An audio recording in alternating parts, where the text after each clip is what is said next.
हमारे साथ बातचीत के लिए इस वक्त समाजवादी पार्टी के चंदौली से सांसद वीरेंद्र सिंह जी, हम उनसे बातचीत करेंगे। सर, कुंभ को लेकर सरकार ने जो आंकड़े जारी किए हैं, अब तक लगभग 7 करोड़ से अधिक जो श्रद्धालु हैं वो प्रयागराज महाकुंभ में पहुंच चुके हैं। लेकिन सवाल इस बात का है कि आप लोग इस आंकड़े पर ही सवाल उठा रहे हैं। देखिए, सरकारी आंकड़े और हकीकत में ज़मीन आसमान का फ़र्क है।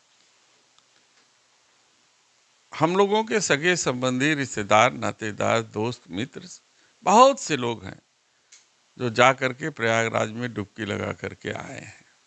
उन्होंने बताया है कि सरकार जितना दावा करती है उसके मुताबिक वहाँ उतनी भीड़ है नहीं, उतनी व्यवस्था सही है। लेकिन सरकार अपनी पीठ थपथपा रही है। तो सरकार है, उसके आकलन का तरीका अलग है। वो कैसे आकलन कर रही है वो सरकार ही जाने, लेकिन हकीकत ये नहीं है। आप लोगों के हिसाब से क्या आंकड़ा है, जब जब आप लोग सरकार के आंकड़े को नहीं मान रहे हैं? इतना पैसा महाकुंभ में सरकार खर्च कर रही है और जो आंकड़े दे रही है उसको आप लोग नहीं मान रहे हैं। देखिए, भीड़ देखिए, वहाँ आस्था से लोग जाते हैं और यह देश आस्था पर बहुत भरोसा करता है। और जिसकी आस्था है वो सब जाकर के कुंभ में स्नान कर रहे हैं। लेकिन जहाँ तक संख्या दर्शाने का सवाल है, तो ऐसा कोई मैकेनिज्म किसी भी व्यक्ति के पास नहीं है कि जो सही आंकड़े दे सके। सरकार भी केवल सैटेलाइट या ड्रोन के जरिए एक आंकड़ा, अनुमानित आंकड़ा, और चूंकि सरकार वो आंकड़ा जो है सरकारी कर्मचारी वो आंकड़ा सरकार को पेश करती है और सरकार उस आंकड़े को पब्लिक के सामने रखती है। लाखों करोड़ रुपया टैक्स का पैसा वहाँ पर व्यवस्था बनाने में खर्च हो चुका है। अब सरकार को भी तो जस्टिफाई करना है कि हमने लाखों करोड़ रुपए खर्च करने हैं, जिसके फलस्वरूप करोड़ों लोग आए जो है स्नान करने के लिए। तो सरकार अपने तरीके से जनता को जस्टिफाई कर रही है, लेकिन हकीकत कहीं से कोसों दूर है। बीजेपी के लोग आपके जब कार्यकाल में महाकुंभ का आयोजन हुआ था उस पर भी सवाल खड़े कर रहे हैं, कह रहे हैं कि आपके सरकार में जब महाकुंभ का आयोजन हुआ था तो बहुत सारे लोगों की जान गई थी और आप लोग जो है आंकड़ों पे सवाल उठा रहे हैं। देखिए, घटनाएं कभी भी घट सकती हैं। हम अमरनाथ जाते हैं, वैष्णो देवी जाते हैं और वहाँ पर एक्सीडेंट हो जाता है, तो क्या माँ वैष्णो देवी के कारण हुआ या आयोजकों के कारण हुआ?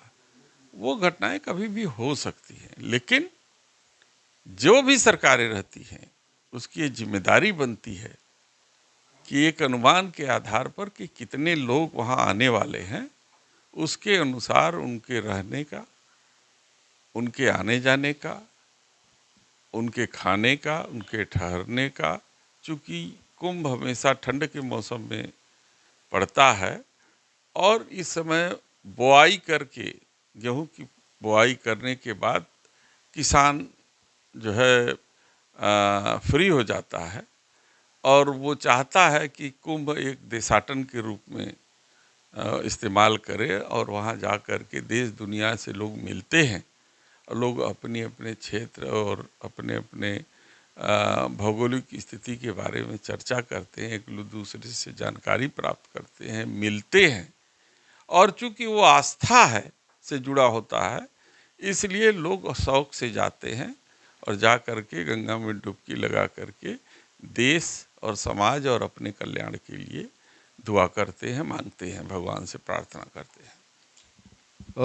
अखिलेश यादव मकर संक्रांति के दिन हरिद्वार में स्नान किए थे, उसको लेकर के भी लगातार जो लोग हैं वो सवाल खड़े कर रहे हैं। और महाकुंभ में इस बार इस महीने के अंतिम में प्रधानमंत्री नरेंद्र मोदी भी वहाँ पे संगम पहुँचने वाले हैं। तो पहले दिन क्यों नहीं गए?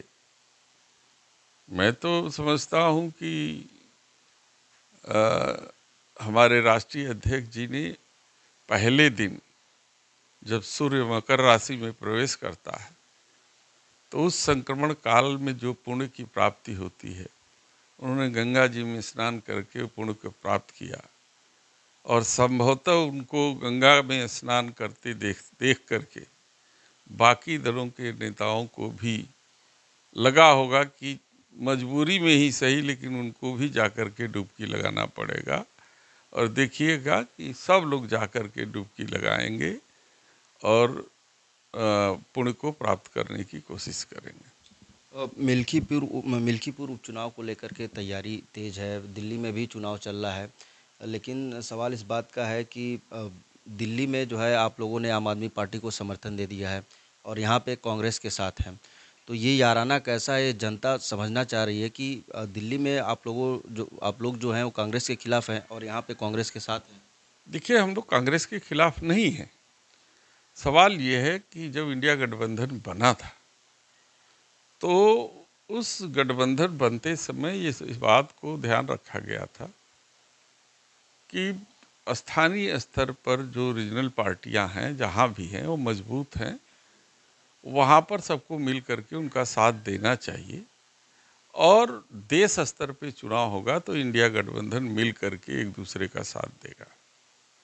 और उसी के तहत माननीय राष्ट्रीय अध्यक्ष जी ने आम आदमी पार्टी को समर्थन दिया है और कहा भी है कि आप जो भी जहाँ पे है जैसे है आम आदमी को मजबूत करे। हम कांग्रेस पार्टी के खिलाफ नहीं हैं, हम इंडिया गठबंधन के साथ हैं और इंडिया गठबंधन मजबूती के साथ खड़ा रहेगा। आप आने वाले लोकसभा का जो सत्र चलेगा देखिएगा, इंडिया गठबंधन के सब लोग एकजुट होकर के भारतीय जनता पार्टी का मुकाबला करेंगे।